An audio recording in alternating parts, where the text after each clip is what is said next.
Today I want to share one thing that I've changed that's just this simple shift in how I think that has had rippling effects on my quality of life, on my ability to declutter and to live with a bit less, on my ability to pursue my goals and my dreams, and my ability to just relax and enjoy the moment.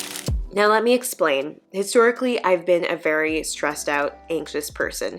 Not so much that I have like a diagnosable disorder, but just this low grade anxiety about the future and what's to come. And honestly, I think a lot of us deal with this, especially I would argue a lot of women, just this low level stress of how am I being judged? How can I fit in? How can I achieve my goals and dreams? I assume that I can't because I assume that I'm less capable than the people around me. I assume other people know better. And it's just this feeling of self-doubt and also doubt about the future, not knowing what's to come. And I think it comes down to this just feeling of being out of control, like I am not in the driver's seat and I don't know what's going to happen. And as someone who has treated anxiety disorders and OCD, I saw this all the time in patients who dealt with really high levels of anxiety. Quite often there were fears they were facing, like I'm afraid I'm going to get sick, or a family member is going to get sick, or something horrible is going to happen, and I have to do all these behaviors and checking behaviors and safety behaviors to try to stay in control and to protect myself or those that I love. And I think a lot of us do this in more subtle ways where we just do little things to try to control the future. And one way I think that we try to control the future is actually through our belongings. We keep stuff to remind us of the past, to not lose the past, to prepare for the future. You know, those tools in the toolbox or the kitchen, they give us the sense of, okay, I can handle anything that comes my way. I even recently was doing a shoe declutter and noticed that I was keeping a pair of shoes because I wanted to know the size that I was in that brand. Like I wanted that to be a go-to check, which then I realized made no sense and I decided to declutter them. But in that moment, I wanted to be prepared for the future for this very silly reason. But I was letting my stuff dictate my life, and I was letting my fear of being out of control keep me from actually reducing my belongings and living with less and living with more space for what's important to me. And what I've realized is that also minimalism, which is something I talk a lot about on this channel, is about surrendering to that doubt that life inherently gives you, being okay with not knowing what's to come, and ultimately letting go. And I know that's easier said than done. It's something that takes practice and time, and I honestly have to regularly remind myself this throughout the day, but it's become a little bit of a motto for me to just say, Aylin, you just gotta let go.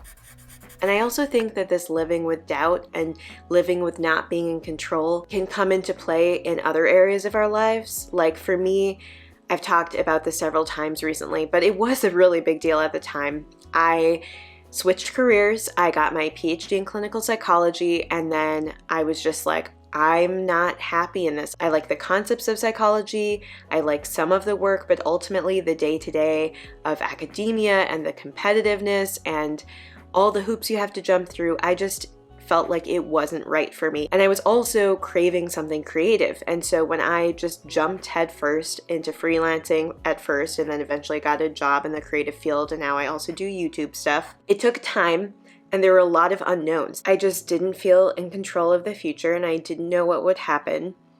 But because I believed in myself enough to say, hey, I will work to make this work.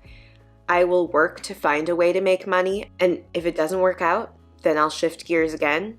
But I know that I'm a hard worker. I know that I can handle new things. But I also ultimately had to just live with the doubt that I don't know if this is going to work out. I don't know if I'll regret this decision. I don't know if throwing years and years of work out the window is the right decision. I might regret it, but I had to live with that doubt and that lack of control of the future in order to pursue what I actually wanted to do and how I wanted to spend my time. And I think a similar thing has come up for me after I got my MS diagnosis. Honestly, it was a huge turning point in life for me. You know, I experienced new symptoms that I had never experienced before and that haven't gone away to this day, that affect my quality of life. And there are a lot of unknowns about how my symptoms will continue to progress. And Even at one point, I had a doctor tell me, you probably have a 50% chance of eventually needing a walking aid and eventually a wheelchair. We just don't know what's going to happen, but because you have lesions in your spine, there's a really good chance of that you'll need to do that at a younger age.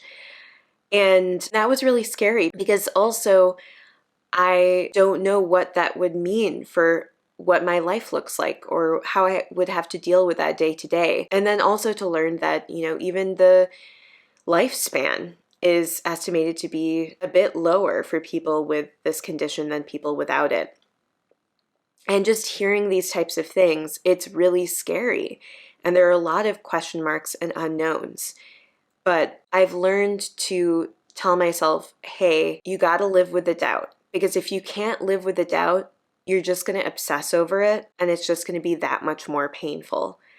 If you can accept the doubt and live with the unknown and the uncertainty that life has for everybody, then you'll be able to live and just be in the moment and enjoy yourself. And I think as I've just learned to remind myself that regularly throughout the day, Aylin, let go. I found that it helps me recenter myself and just feel more calm and okay. Maybe not amazing, but okay. And I can handle this. And I also think part of living with the doubt is realizing maybe my life will change. Maybe at some point, for example, I will need to use a wheelchair. But that doesn't mean life is over. It just means maybe there's some adjustments or changes. And I'll learn to live with those, and maybe I'll actually learn something from those changes. Already, I've learned so much from the symptoms that I have of MS day to day now. I've learned a lot about myself, and it's helped me understand other people in different ways more too now.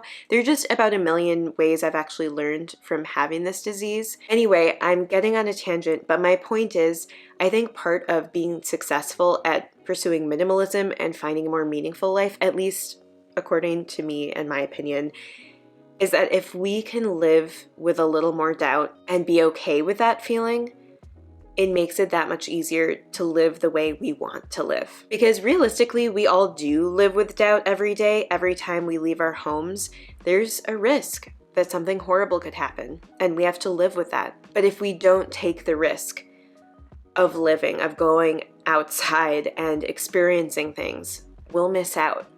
And so I'm trying to do that with decluttering, being okay with a little anxiety as I put something in the decluttering bucket, but also being okay with doubt when I take a risk on myself, when I try something new, when I put myself out there in some way. And I think that doubt and just going for things has allowed me to grow. I'm still working on this though. It's still a process. I do tend to want to control and to plan, but these regular reminders and just checking in with myself throughout the day and just saying, Aylin, it's okay to let go. It's good to let go. It's helped me a bit. Anyway, this was just a chatty, rambly video, but if somehow you enjoyed it, I would so appreciate it if you would hit the like button below. Doing that is a great way to support the channel, so if you're willing to take a moment to do that, it would mean a lot to me.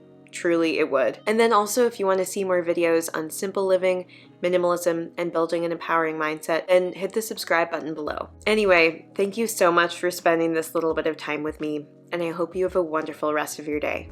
Bye!